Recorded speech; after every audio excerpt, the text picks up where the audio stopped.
National Sorry Day is held on the 26th of May each year to acknowledge the mistreatment of the stolen generation, and is a day of reconciliation and an amalgamation and appreciation of Australian cultures.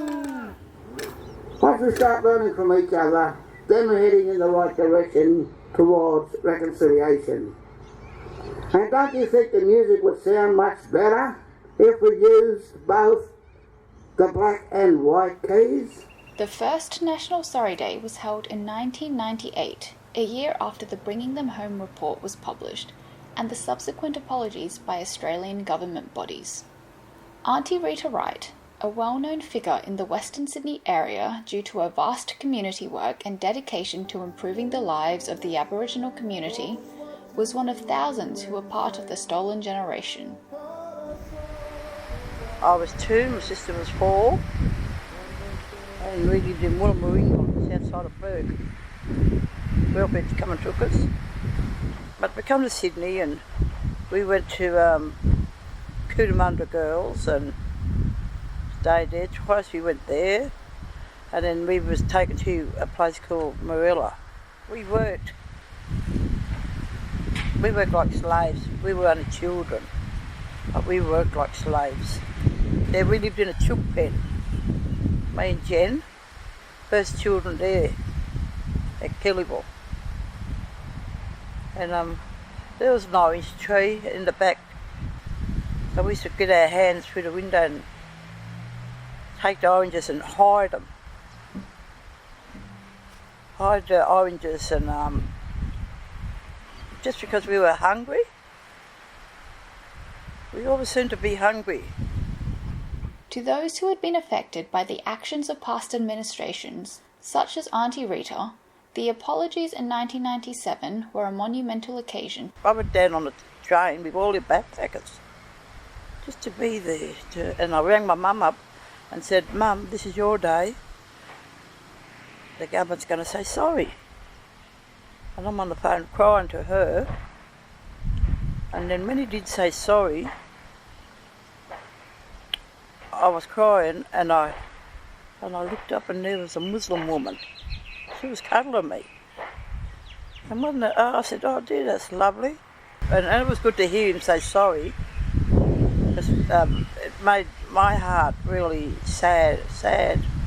I was crying because I was crying for my mum, for all the pain that our elders went through, and growing up and not knowing if we're still alive, and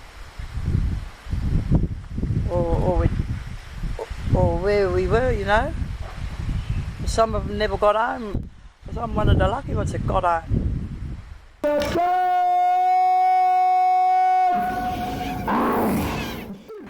Parramatta Council was the first local government in Australia to apologise to the stolen generations.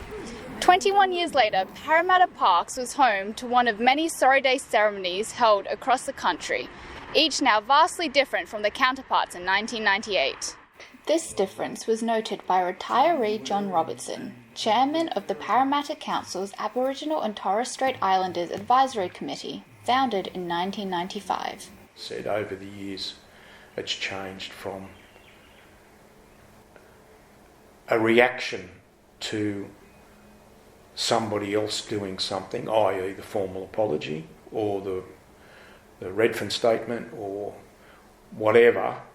This year it was the promoting the culture from within, actively promoting culture. We had everybody up dancing and singing and painted everybody's faces, and that wouldn't have happened at past Sorry Days. The past ones have been far more formal, with people sitting in rows of chairs and a series of speeches. National Sorry Day celebrations are not the only things that have changed for Indigenous Australians in Western Sydney. I'm Vice President of a school at Mount Druitt, Blacktown Youth College, and we have more than 40% of the students there are of Aboriginal and Torres Strait Islander descent. I believe that the tide has turned for that part of Western Sydney, and that conditions have really turned around. We will have our first students sitting for the high school certificate next year, and that would be unheard of 5 years ago. Western Sydney Aboriginal community is far more active now than it was 10 years ago. So that promotion of language and culture is really taken off, and that's come from within the community, taken responsibility for themselves. I think that's turned things around. Despite these improvements in the lives of the Aboriginal community, Rita feels that there still isn't enough support from the federal government. Things haven't really changed. There's a lot to be done. So all our elders, past and present, they can't, half of them can't read and write. So the Aboriginal people have missed out on a lot. And the government should stop and help. And stop funding everybody and give it to the right people that really need it.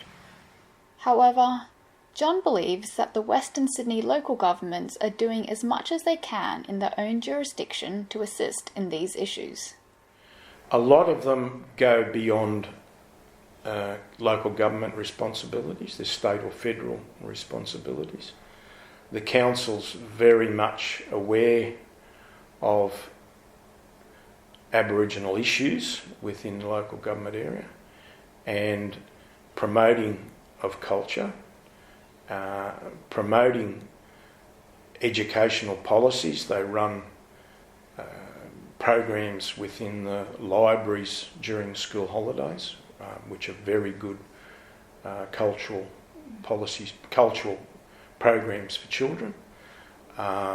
They're active within the schools.